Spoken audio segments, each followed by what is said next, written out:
Olá, galera. Olá, Eleilton. Olá, Andréia. Olá, pessoal. Estamos iniciando mais um programa Viva o Reino, um espaço criado pela FUMAP para discutirmos assuntos relacionados ao nosso mundo pós-moderno e os desafios que ele apresenta à juventude, especialmente os cidadãos do Reino de Deus. Em cada programa, teremos convidados para discutir os assuntos propostos, pois seremos desafiados à luz do Evangelho. O programa é semanal e em cada programa teremos uma temática diferente. Está no ar o programa Viva o Reino!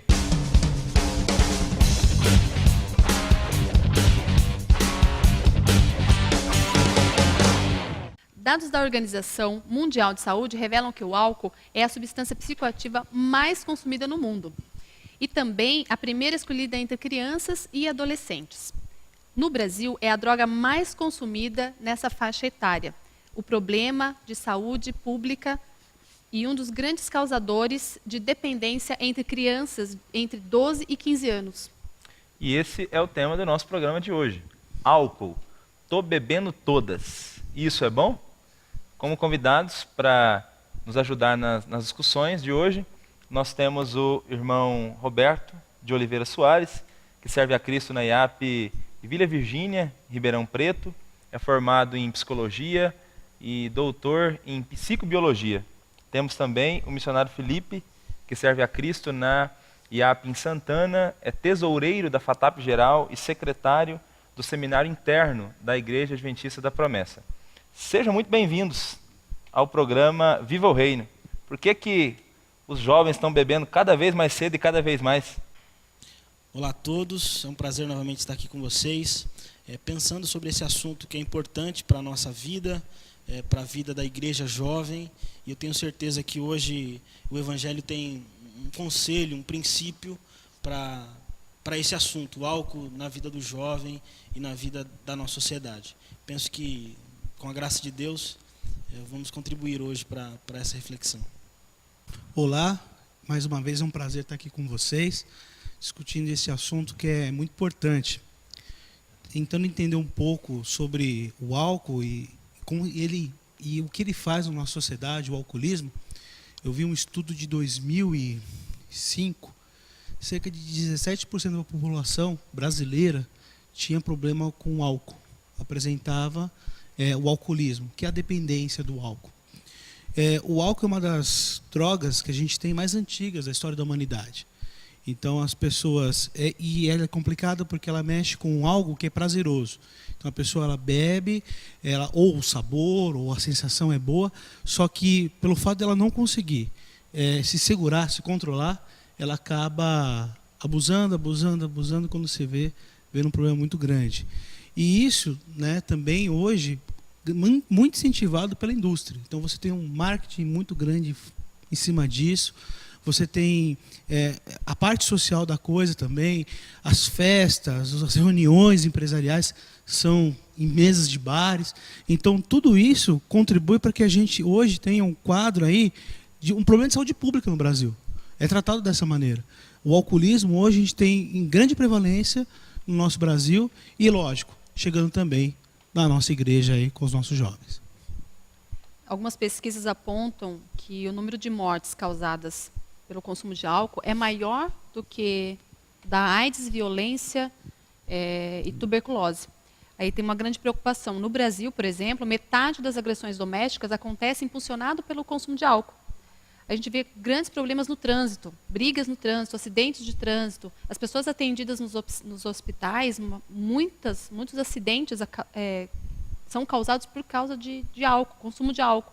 E aí fica aquela pergunta, o que contribui, né, ou o que não contribui em nada para a vida do ser humano? O que a gente queria saber? Quais os sentidos da vida prejudicam? No que prejudica? Vida social, profissional? Até onde vai o problema? O álcool, na verdade, é uma grande... É complicado. Por quê?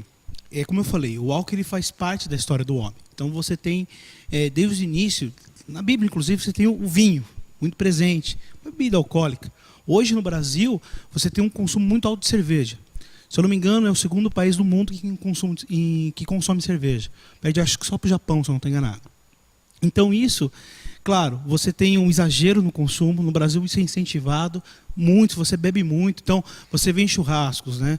Às vezes churrasco, as pessoas bebem, chega a beber 1 litro, 1,5 litro, 2 litros de cerveja por pessoa no churrasco. É muita bebida, é muito álcool. E isso, é claro, vai virando alguns problemas. Então as pessoas bebem e dirigem e fazem todo aquele estrago que a gente está acostumado, infelizmente, a ver na televisão. Os pais que bebem, daqui a pouco a gente vai falar um pouco sobre os efeitos do álcool, mas um dos efeitos do álcool aí é dar uma calma para a pessoa, mas a pessoa começa a abusar desse artifício para se acalmar e de repente o álcool já não acalma, descontrola a pessoa. E aí chega o pai em casa, bêbado, bate nos filhos, agride a mulher, pode até matar. Então isso traz problemas sociais, traz problemas de saúde mesmo. O governo gasta muito em tratando pessoas com problemas de alcoolismo. Gasta demais, né? Não só nos grupos de apoio para tirar a pessoa do alcoolismo, como para salvar a pessoa do alcoolismo. Então, uma pessoa que chega em coma, né, por causa do consumo de álcool, ela tem que ser tratada. E você tem uma extrapolação do serviço de saúde por causa disso, muito grande em períodos como Carnaval, como Natal, e o governo gasta com isso. Então, você tem esses problemas também ocorrendo, problemas de morte devido a beber e dirigir, e tudo isso ocasionado pelo consumo excessivo de álcool, que infelizmente no nosso país é muito frequente, é cultural, infelizmente.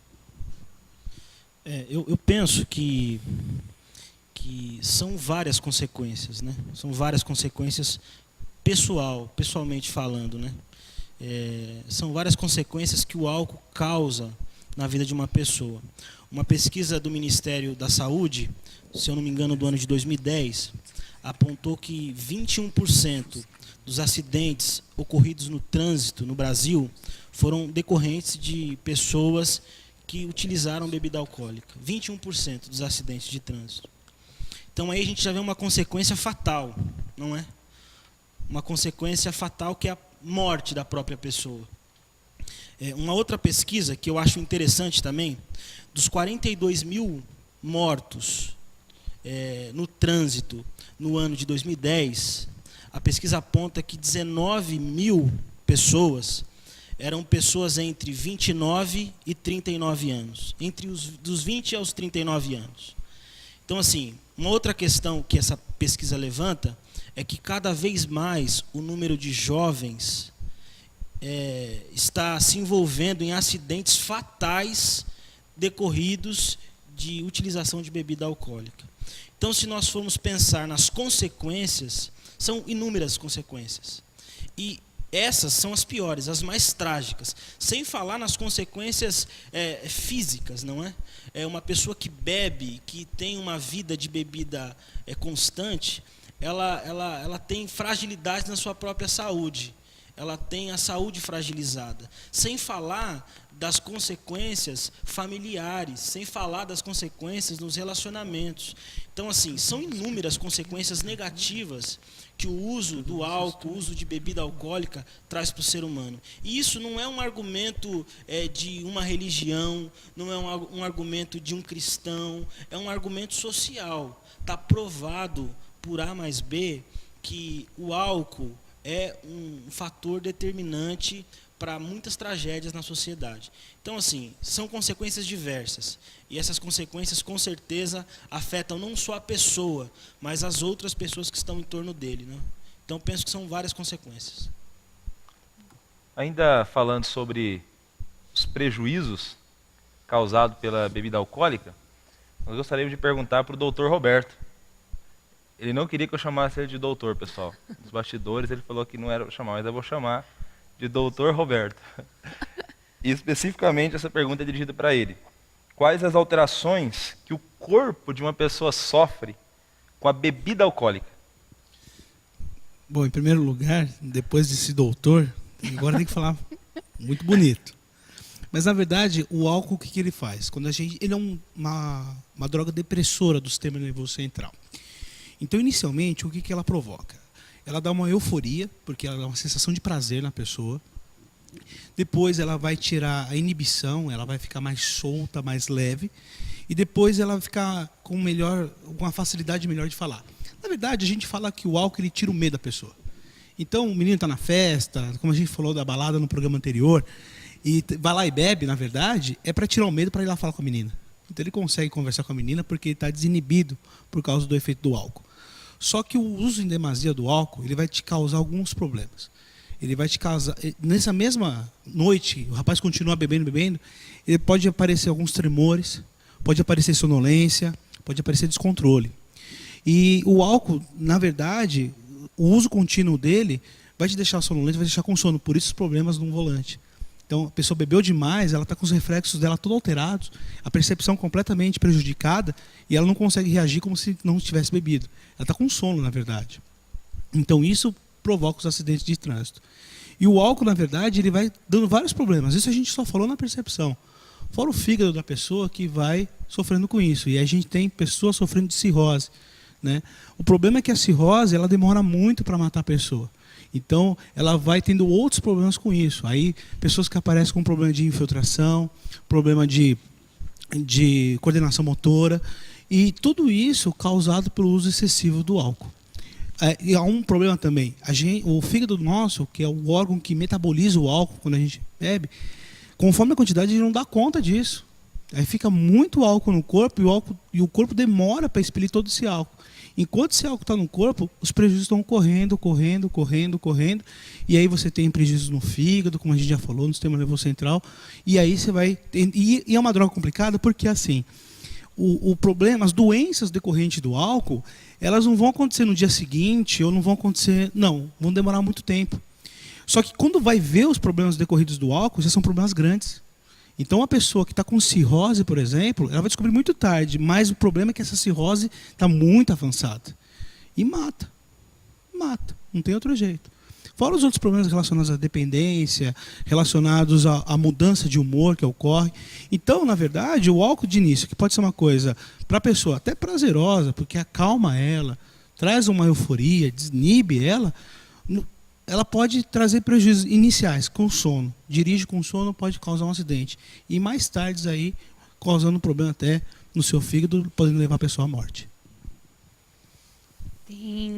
Ainda falando sobre esse assunto, muitas pessoas que se envolvem com álcool, elas não admitem que tem problema com álcool, né? E algumas usam a justificativa de que só bebem socialmente. Essa é uma justificativa que as pessoas utilizam. Quer dizer, a gente sabe que o corpo das pessoas, o organismo, eles reagem de formas diferentes em questão de tolerância ao álcool. E aí, assim como eles reagem diferente, isso pode ser um benefício ou, na verdade, acaba sendo um risco?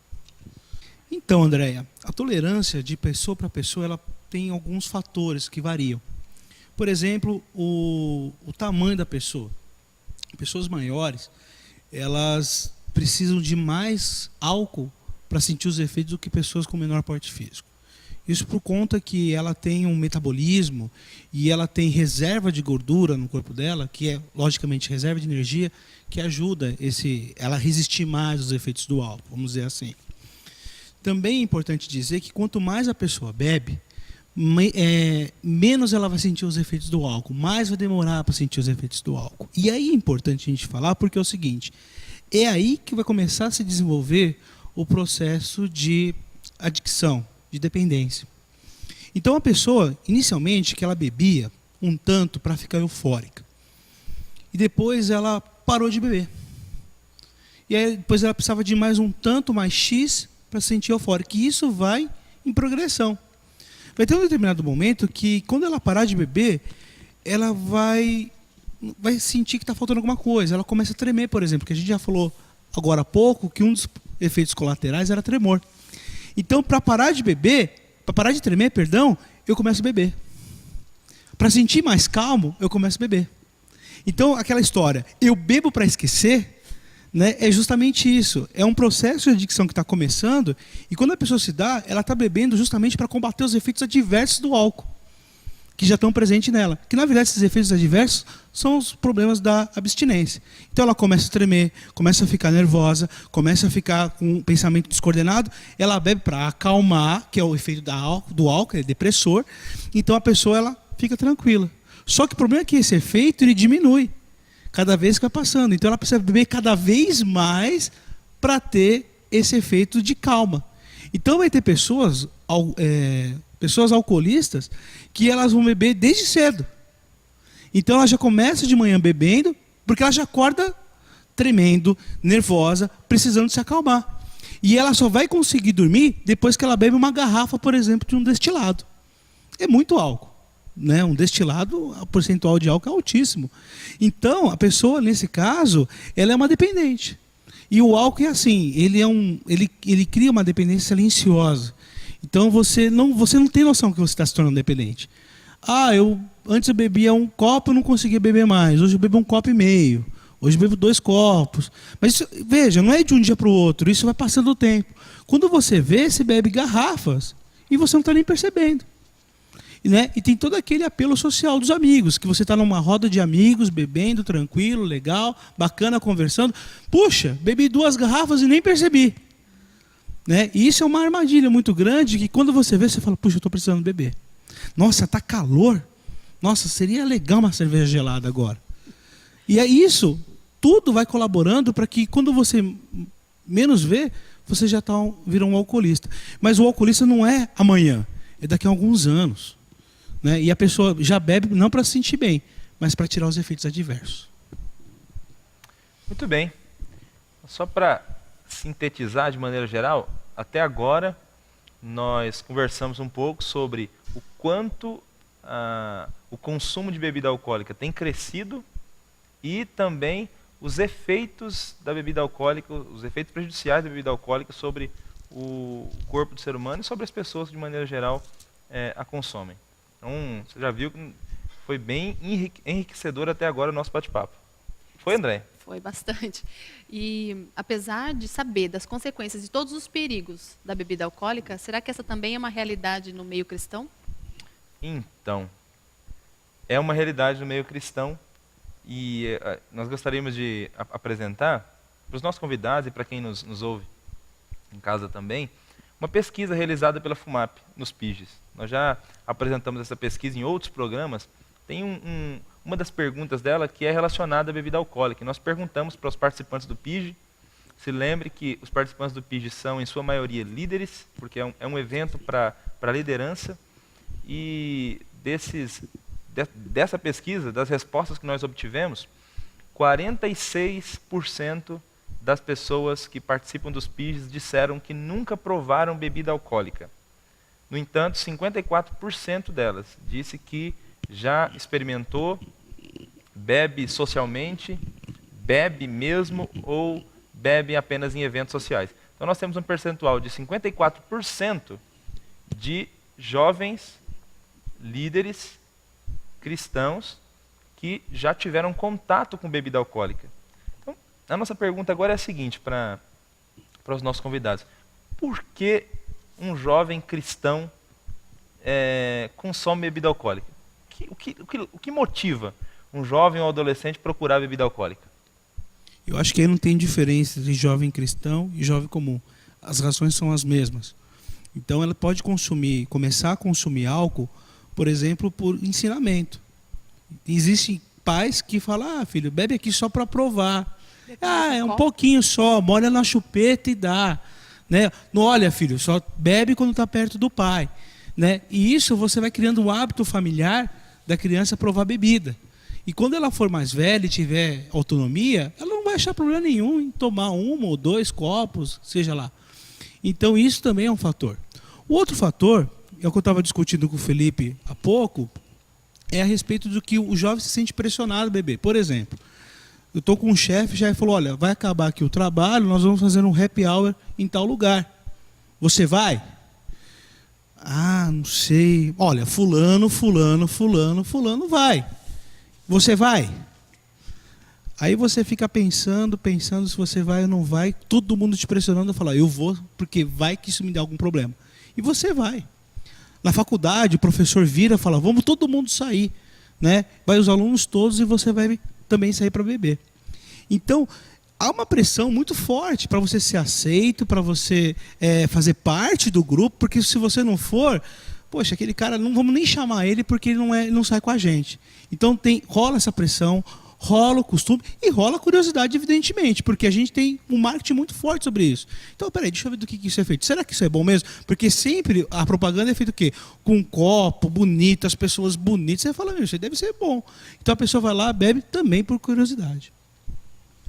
A minha contribuição nessa questão, Eleilton e Andréia, sobre o porquê que o jovem cristão se envolve de forma rotineira com bebidas, enfim, com essas, se a gente pode dizer, drogas lícitas, né? Eu penso assim, eu acho que os argumentos que o Roberto usou são argumentos válidos, importantes. De fato, a gente comparando o jovem não cristão com o cristão, nós vamos perceber que os motivos que levam tanto o não cristão quanto o cristão a beber são parecidos, de fato são parecidos. Mas chega um momento nesta comparação que, na minha opinião, eles se separam, né? E aí eu trago um pouquinho para a reflexão do jovem cristão, né? Na minha opinião, o que motiva o jovem cristão a tomar o primeiro gole, a participar da primeira festinha onde os amigos bebem, enfim, o que motiva ele? Eu acho que tem uma questão de curiosidade, obviamente que tem. Mas uma coisa que eu percebo, e eu acho que essa fala não é uma fala tão popular assim, é a questão da instabilidade espiritual dos nossos jovens. Eu penso que a grande maioria dos nossos jovens tem uma instabilidade espiritual muito latente.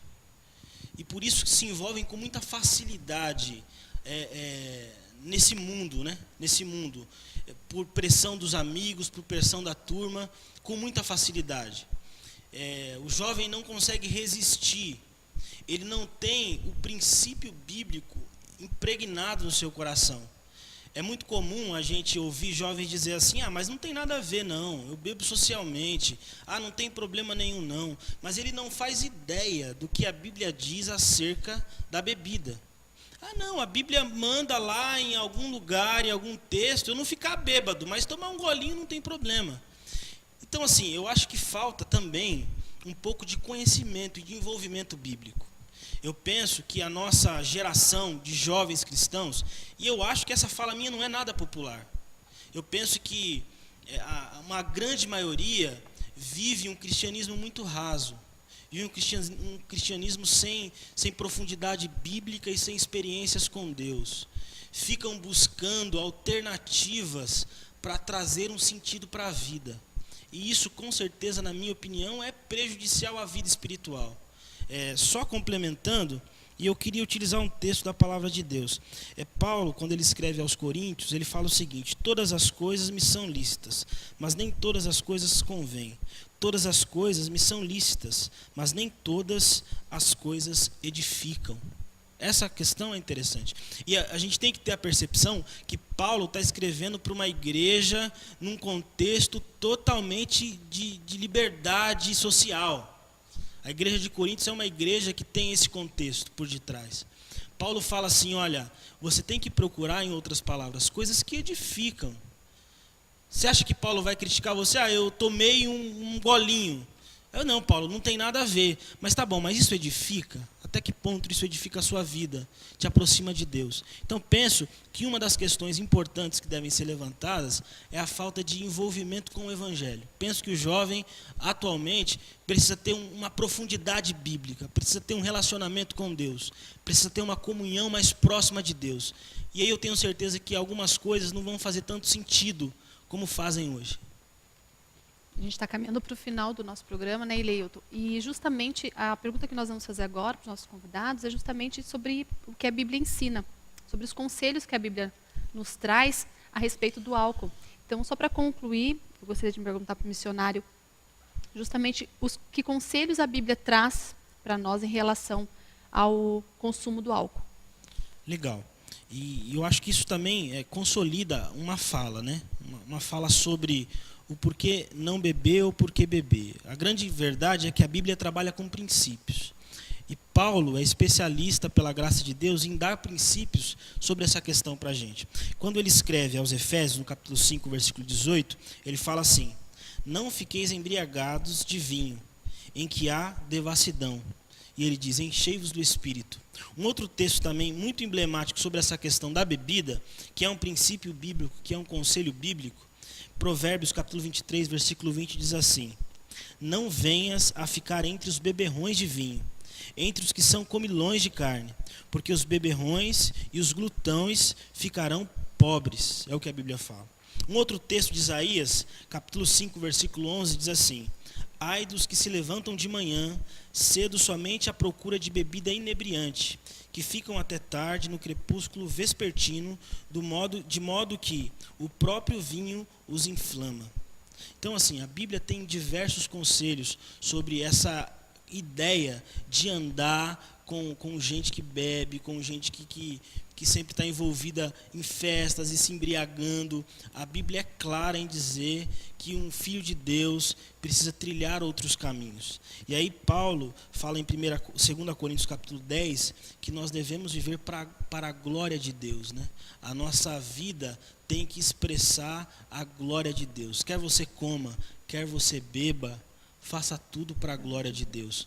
É avaliar se de fato essas ações nossas, diante dos amigos da faculdade, diante dos amigos do trabalho, trazem glórias ao nome do Senhor. Então a Bíblia ela é enfática em dizer que nós precisamos trilhar caminhos que glorifiquem o nome de Deus. E só aquela finzinho, né? Como ser sal na terra, se comportando como os outros, né? Que diferença você está fazendo? Se você cede à pressão, vai todo mundo beber, por que você não vai? Aí a gente fica com medo de falar, né? Porque eu sou crente, porque você aí... E cadê o seu testemunho? Né? E é justamente aí, nesse momento, você tem que mostrar, não, eu não vou beber, eu sou cristão, isso não é para mim, estou fora dessa. E aí sim a gente começa a fazer diferença, e assim a gente começa a fazer parte do reino e mostrar que a gente é cidadão do reino. Muito bem, chegamos ao final do nosso programa. Nós queremos agradecer os nossos convidados mais uma vez. Obrigada, Roberto, missionário Felipe. Deus abençoe vocês imensamente pela participação do nosso programa hoje. Obrigada a você aí de casa que está nos assistindo. E é isso, o pessoal da Progeaudio, né, os nossos patrocinadores, que Deus abençoe a vida de vocês também. Isso aí, pessoal. Chegamos ao final desse nosso programa. Mais um programa com o tema Perigos que Rondam um Jovem Cristão. Hoje, o nosso tema específico foi sobre a bebida alcoólica. E para terminar, só gostaria de citar novamente um texto que foi lido pelo missionário Felipe, Efésios 5, versículo 18, conselho de Paulo, para que nós não nos embriaguemos com vinho que leva à devassidão, mas que nos deixemos ser enchidos pelo Espírito Santo. Então, nesse texto, de maneira muito clara, 2 modelos de vida são apresentados. O modelo de vida daqueles que são controlados pela bebida alcoólica e o modelo de vida daqueles que se deixam ser controlados pelo Espírito. Em ambos os modelos de vida, a vida da pessoa muda. Se o álcool me controla, eu levarei um tipo de vida. O vinho muda o meu jeito de viver e de enxergar a vida. Se o Espírito está controlando a minha vida muda também, muda para melhor. Em um desses modelos de vida, a vida muda para pior, a vida de quem é controlada pelo vinho. No outro modelo de vida, a vida é controlada pelo Espírito, a vida muda e muda para muito melhor. Então, o nosso conselho com o programa de hoje é: deixe ser dominado pelo Espírito. Deixe o Espírito Santo controlar a sua vida. Fuja da bebida alcoólica. É isso. Que Deus te abençoe. Até o próximo programa, até a próxima sexta-feira, às 8 horas, no fumap.com.br. Até lá!